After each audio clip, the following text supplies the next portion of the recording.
Fala aí pessoal, quem fala é o professor Tiago Domingues, o seu professor de matemática. Vamos estudar essa bendita matemática? Hoje eu gostaria de iniciar o nosso bate-papo compartilhando uma experiência que eu tive no passado. Eu estava estudando inglês em determinado dia, tentando traduzir um livro pequeno como uma forma de estar estudando, e eu com o dicionário ali do lado, traduzindo ali as palavras. E o interessante, para o nosso bate-papo principalmente, é que ainda que eu traduzisse palavra por palavra em determinados momentos, eu não conseguia entender o que o texto estava querendo dizer. Eu conhecia o significado de todas as palavras, mas eu não conseguia entender o que o livro, o que aquele texto estava querendo expressar. E por que isso acontecia? Porque não é só conhecer o significado das palavras, não é só conhecer as palavras, mas também é conhecer a estrutura da língua, é também conhecer as expressões idiomáticas, enfim.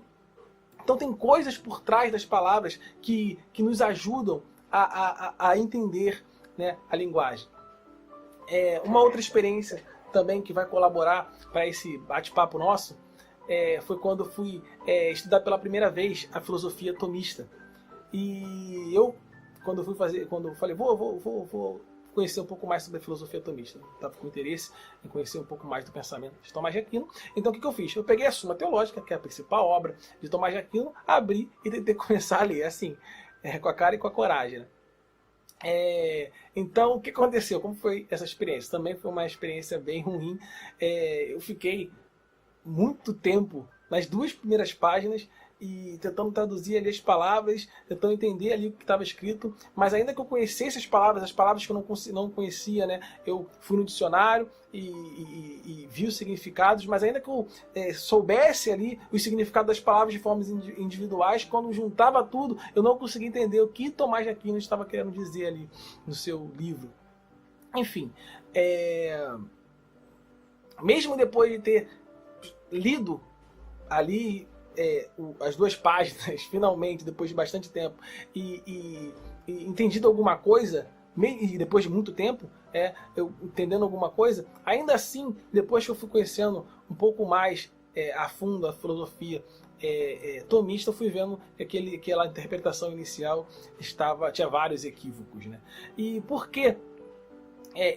Mais uma vez, eu não consegui entender, ainda que eu entendesse as palavras, eu não consegui entender ali o que o livro estava querendo dizer. Porque não é só conhecer as palavras, mas eu tinha que entrar na mente de Tomás de Aquino. Eu tinha que entender a linha de raciocínio que Tomás de Aquino estava tentando trazer, estava tendo ao escrever. Então, conforme eu fui lendo algumas introduções à filosofia tomista, conforme eu fui assistindo aulas sobre Tomás de Aquino, conforme eu fui utilizando dicionários, ou um dicionário específico para a filosofia tomista, eu fui conseguindo finalmente entrar na cabeça de Tomás de Aquino e assim conseguindo compreender um pouco melhor aí a sua filosofia e também conseguir compreender um pouco melhor os seus escritos. Mas por que eu estou contando essas histórias para vocês? Bom, eu vejo muitas pessoas tentando aprender matemática da mesma forma que eu tentei traduzir um livro em inglês, da mesma forma que eu tentei entender a Suma Teológica, aprendendo as fórmulas, basicamente. E aqui eu estou tentando fazer uma comparação das fórmulas com as palavras soltas.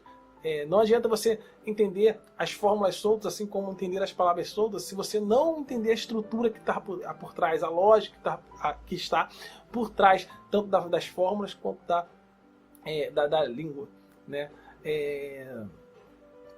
Só saber o significado das palavras, assim como só saber as fórmulas, não vai ajudar muito se você não entender a linha de raciocínio. Se você não entender como funciona a estrutura da linguagem matemática, agora falando de forma mais direta das fórmulas. Eu creio que uma evidência do que eu estou falando é o fato de uma das principais dificuldades com relação à matemática ser a de interpretar problemas ou mesmo a vida, de tal forma que você consiga aplicar aí os conhecimentos matemáticos nela. E por isso a proposta do meu canal é principalmente fazer com que você consiga pensar matematicamente, pensar a matemática. Claro que vai ter alguns momentos que eu vou ensinar a fazer cálculos, mas o meu objetivo principal é que você entenda o que você está fazendo, entenda a linguagem matemática, e não só o que você faça cálculos soltos. Tá bom? Então, eu quero te convidar hoje a pensar comigo, que o nosso bate-papo vai começar falando sobre as operações básicas de matemáticas, né? Então eu quero começar a pensar com você aqui, né, sobre essas operações básicas, né? O que cada operação matemática significa, quais ações estão envolvidas nas operações matemáticas. Então, quando aprendemos as operações básicas nas escolas, no meio acadêmico, comumente a gente não aprende a pensá-las, né? Que é essa proposta de hoje, né? Mas comumente a gente não aprende dessa forma, né? A gente aprende somente a calculá-las. E mesmo assim, normalmente nós aprendemos de uma forma extremamente engessada. Como assim? Vamos lá. As pessoas costumam dizer que a matemática é uma ciência exata, correto? Só que muitas pessoas dizem isso em um tom que você sente ali que bem no fundo, ali em algum nível, há uma sonora pejoratividade, dando a entender que a matemática ela é algo engessada e que por causa disso não há margem para o pensamento criativo. Só que a matemática ela tem uma beleza diferente das ciências humanas e até outras ciências consideradas também exatas, como a engenharia, por exemplo. Ela tem uma beleza diferente, ela tem uma beleza peculiar e insubstituível. Como assim? A matemática, diferente aí da filosofia, por exemplo, nos permite chegar a respostas que são ali consideradas ali inquestionáveis. Como assim? Você não vê, por exemplo, na faculdade de matemática, você vai fazer uma graduação em matemática, você vai lá assistir uma aula de matemática na graduação. Você não vai ver, né, o pessoal debatendo, né, discutindo. Se 2 mais 2 é igual a 4, se 2 mais 2 não é igual a 4, se 2 mais 2 é igual a infinito, se 2 mais 2 é igual a 5, se 2 mais 2 é igual a 7, se 2 mais 2 é igual a 0. Não. Há um consenso que 2 mais 2 é igual a 4. Né? Isso por si só tem sua importância. É interessante. Não e não engessa. Eu vou explicar por que não engessa, mas eu quero primeiro começar explicando o porquê tem a sua importância também. Você ter verdades, né, que são consideradas ali inquestionáveis, né, ou pelo menos ali um consenso, né, que a gente vê e a gente consegue ver claramente a correspondência na natureza. Você pega 2 maçãs e pega mais 2 maçãs, você vai ver que vai dar 4 maçãs. Então, é meio que um consenso que 2 mais 2 é igual a 4. E eu entendo que é uma verdade questionável. E por que é interessante, né? Por que isso não engessa? Porque a matemática, por causa disso, nos permite analisar o quão preciso é a nossa capacidade lógica. Isso é muito interessante. Eu conheço muitas pessoas que, claro, no meu entendimento, acabam construindo suas ideias de forma extremamente falha logicamente. E anos se passam e ela não percebe a sua debilidade.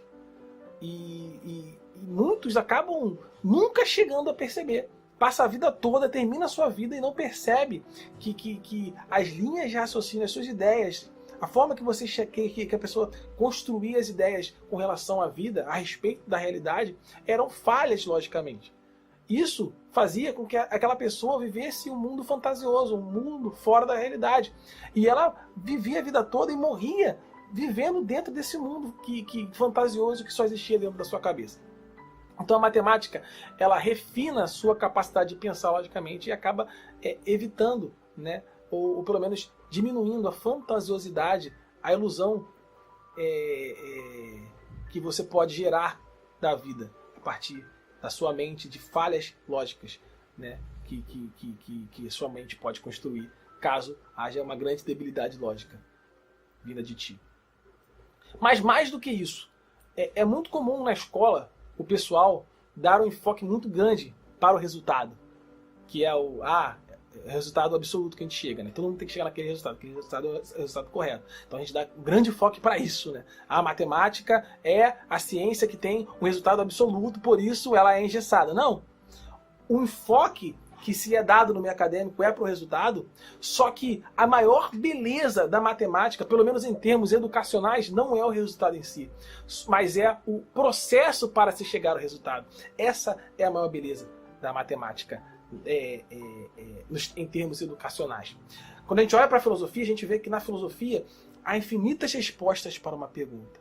Já na matemática, há infinitos caminhos para uma resposta. Deixa eu te dar um exemplo. Vamos para o quadro. Então vamos lá. Comumente, a gente aprende a subtrair dessa forma. Por exemplo, 297 menos 139. Como que a gente faz? 7 menos 9 não dá, então tem que pegar emprestado. Então você tira uma dezena daqui e joga para cá, ficando 17. 17 menos 9 dá 8. 8 menos 3 dá 5. 2 menos 1 dá 1. Então, resultado, 158. Mas, e se eu te dissesse que há outras maneiras de você fazer esse cálculo? Por exemplo, 297 menos 139. A gente pode fazer também pela compensação. A partir da compensação. Como assim? Eu vou somar 2 em cima, somar 2 embaixo. Eu posso fazer isso e logo no vídeo eu vou explicar o motivo de poder fazer isso. Então, inicialmente, só acredite em mim. 197 mais 2, 199. 139 mais 2, 141. 9 menos 1, 8. 9 menos 4, 5. 2 menos 1, 1. Então você vai ver que deu o mesmo resultado, 158. E dessa vez eu não precisei pedir emprestado, tá vendo? Então, esse cálculo específico talvez possa ser mais interessante aí fazer a partir desse método aí, usando a compensação para ajudar. Uma terceira forma, 297 menos 139. 7 menos 9 dá quanto? Menos 2. 9 dezenas menos 3 dezenas dá quanto? 6 dezenas. Positivo. 2 centenas menos 1 centena dá quanto?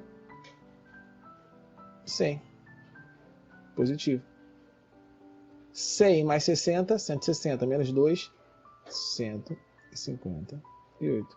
Mais uma vez, alcançamos o nosso objetivo, o resultado esperado, 158. Tá vendo? Há inúmeras formas, há várias formas da gente fazer o mesmo cálculo. Entretanto, a gente costuma ver somente um caminho, quando há infinitos caminhos para se obter esse resultado. Eu ainda poderia fazer de outras formas.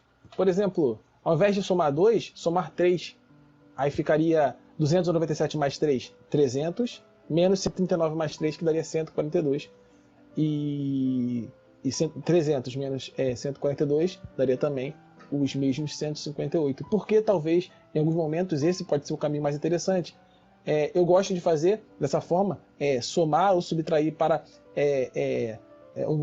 que o número maior seja um número inteiro. Por quê? Porque para você fazer a conta de cabeça facilita, você faz a conta de cabeça de forma mais fácil.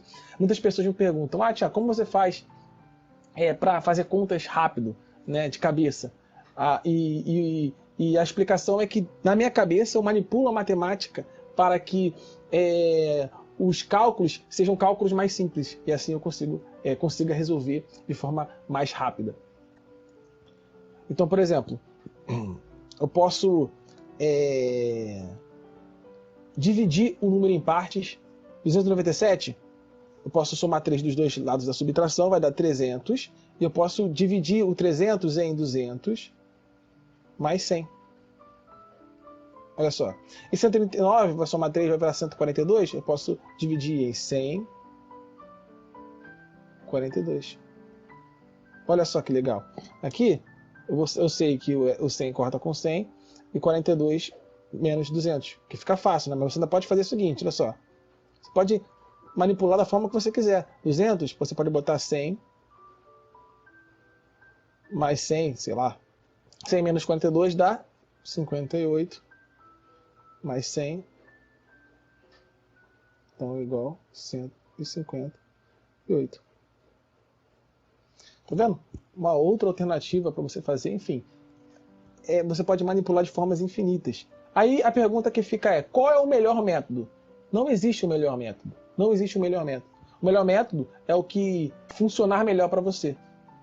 E também pode ser que haja, mesmo para você, vários melhores métodos, dependendo de cada ocasião, de cada situação. Por exemplo, aquela situação ali inicial, para você fazer na mão, somar de repente 2 em cada lado da subtração, facilite as contas. Ou se você estiver num determinado local onde você não tem um papel e você tenha que fazer uma conta de cabeça, ou você queira fazer a conta de cabeça, você de repente pode somar 3 nos 2 lados da subtração para facilitar a conta, enfim. Então não existe um melhor método. O que existe é o melhor método para cada pessoa e o melhor método para cada situação. Um filósofo chamado Gilles Deleuze, eu não sei se é exatamente assim que se fala, ele era francês, eu não sei nada de francês, então se eu estiver falando errado, me perdoem. Ele viveu no século XX, e ele, juntamente com outro também filósofo francês do século XX, chamado Félix Guattari, eles desenvolveram um conceito filosófico chamado de rizoma. E esse conceito ele é um modelo epistemológico. Para quem não sabe, epistemologia é a teoria do conhecimento, né, que nos faz perguntar como nós sabemos que sabemos.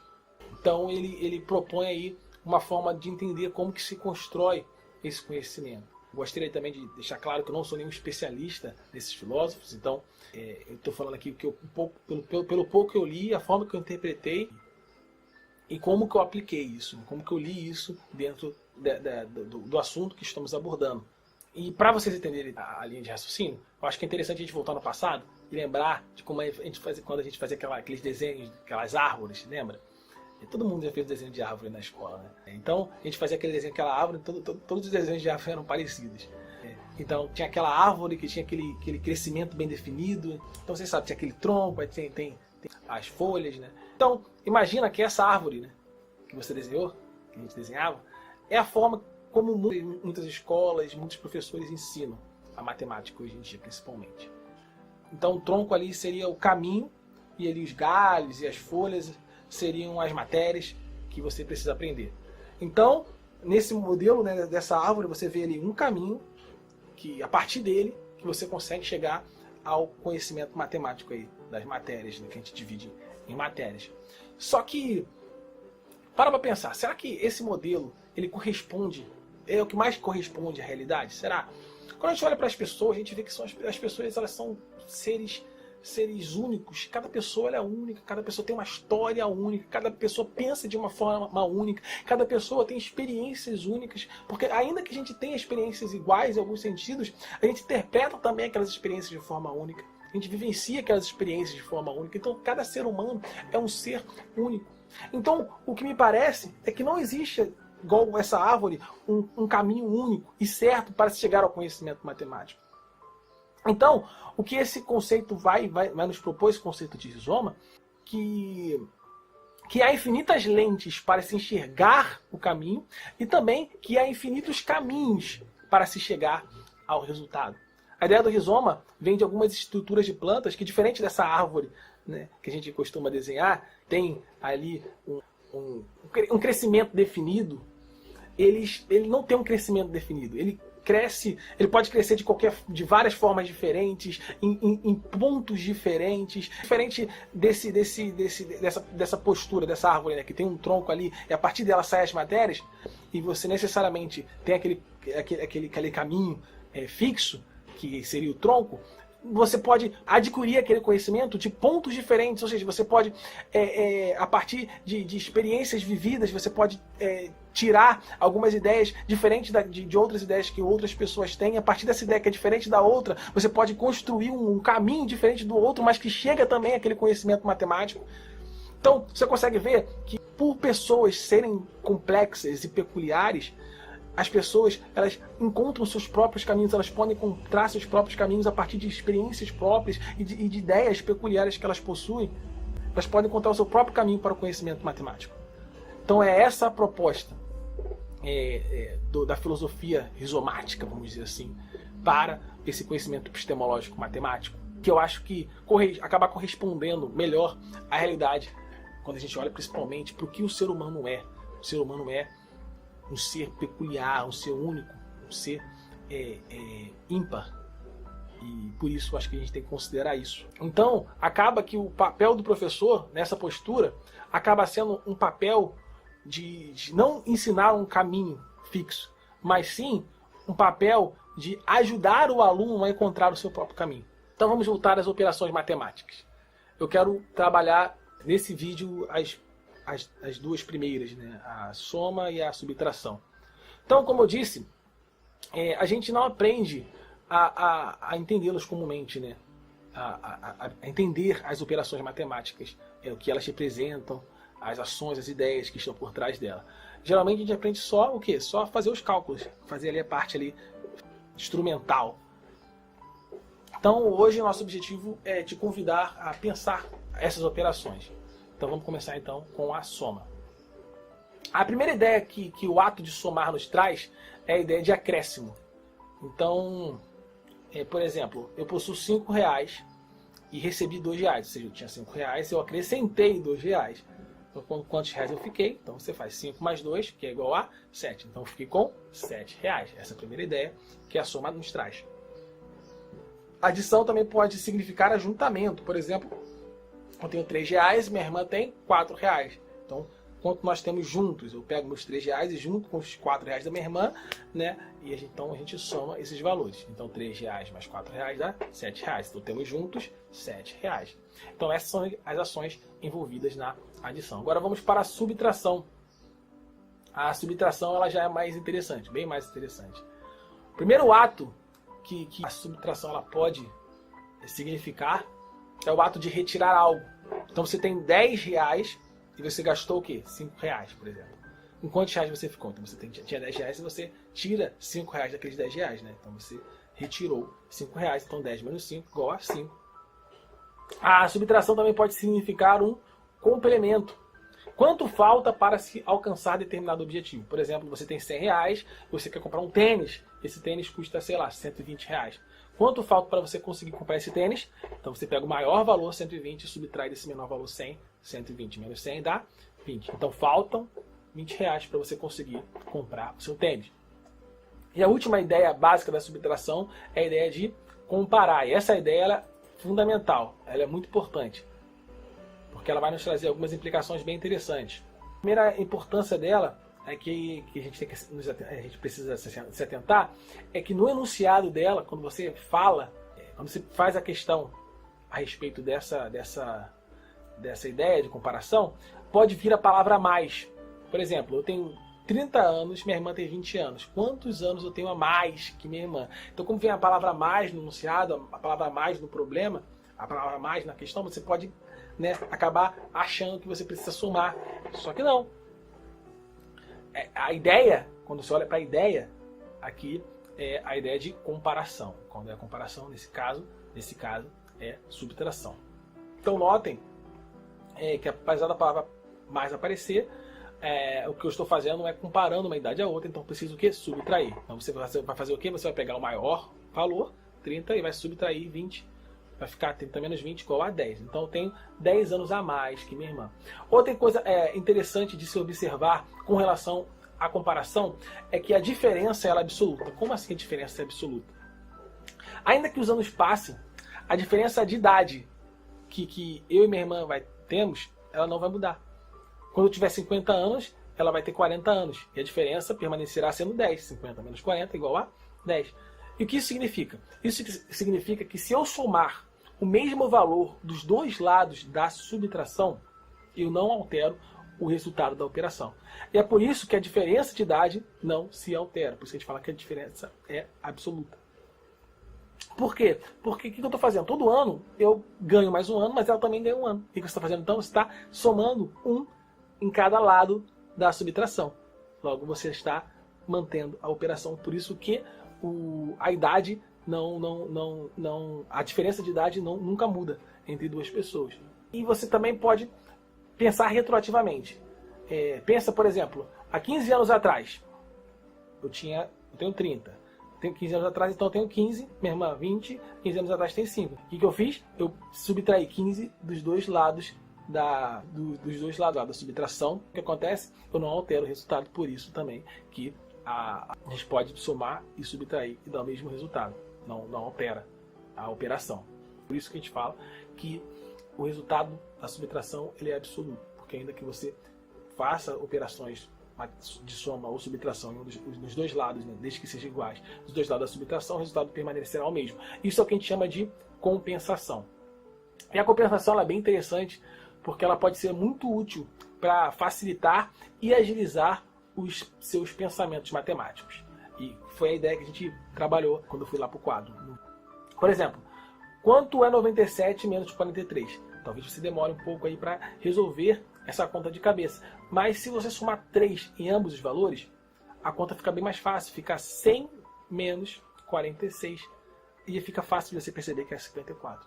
Você ainda poderia, se você quisesse, se utilizar de outra ideia básica da subtração para facilitar ainda mais a conta, que é a ideia de completar. Você sabe que 46 falta 4 para chegar a 50, e você sabe que 50 falta 50 para chegar a 100. Aí você só juntar 4 com 50, a gente sabe que juntar é a ideia de soma, 50 mais 4 vai dar igual a 54.